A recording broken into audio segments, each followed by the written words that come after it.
आज का बाइबल का वचन यिर्मयाह का ग्रंथ अध्याय 13 वचन 1 से 11 और आज का सुसमाचार सन लूकस के अनुसार अध्याय 10 वचन 38 से 42। यिर्मयाह का ग्रंथ अध्याय 13 वचन 1 से 11।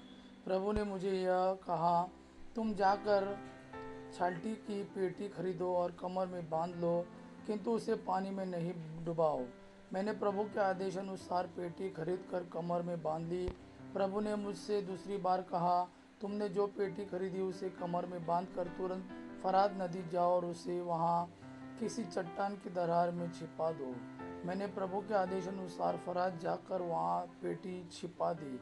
बहुत समय बाद प्रभु ने मुझसे कहा, फरात जाकर वह पेटी ले आओ जिसे तुमने मेरे आदेश अनुसार वहाँ छिपाया।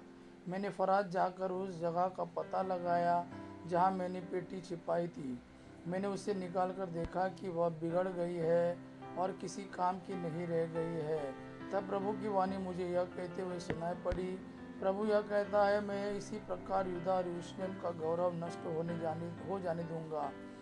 यह दुष्ट प्रजा मेरी एक भी नहीं सुनना चाहती और हठपूर्वक अपनी राह चलती है। यह दूसरे देवताओं के अनुयायी बनकर उनकी उपासना और आराधना करती है, इसलिए यह इस पेटी की तरह किसी काम की नहीं रहेगी। क्योंकि जिस तरह पेटी मनुष्य की कमर में कस कर बांधी जाती है, उसी तरह मैंने समस्त इज़राइल और यहूदा को अपने से बांध लिया था, जिससे वे मेरी प्रजा, मेरा गौरव, मेरी कीर्ति और मेरी शोभा बन जाए। किंतु उन्होंने मेरी एक भी न सुनी। यह प्रभु की वाणी है। आज का सुसमाचार सन लूकस के अनुसार अध्याय 10 वचन 38 से 42। सन लूकस के अनुसार सुसमाचार अध्याय 10 वचन 38 से 42।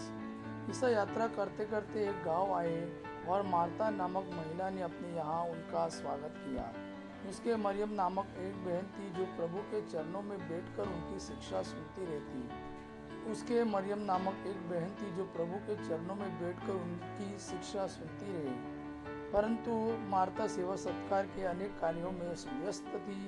उसने पास आकर कहा, प्रभु क्या आप यह ठीक समझते हैं कि मेरी बहन ने सेवा सत्कार का पूरा भार मुझ पर ही छोड़ दिया है? उसे कहिए कि वह मेरी सहायता करे। प्रभु ने उसे उत्तर दिया, मरता मरता तुम बहुत सी बातों के विषय में चिंतित और व्यस्त हो, फिर भी एक ही बात आवश्यक है। मरियम ने सबसे उत्तम भाग चुन लिया है, वह उससे नहीं लिया जाएगा। यह प्रभु का वाणी है। प्रभु को धन्यवाद। अब पिता की महिमा और पुत्र यीशु का प्रेम आप पर सदा सर्वदा बना रहे। आमीन।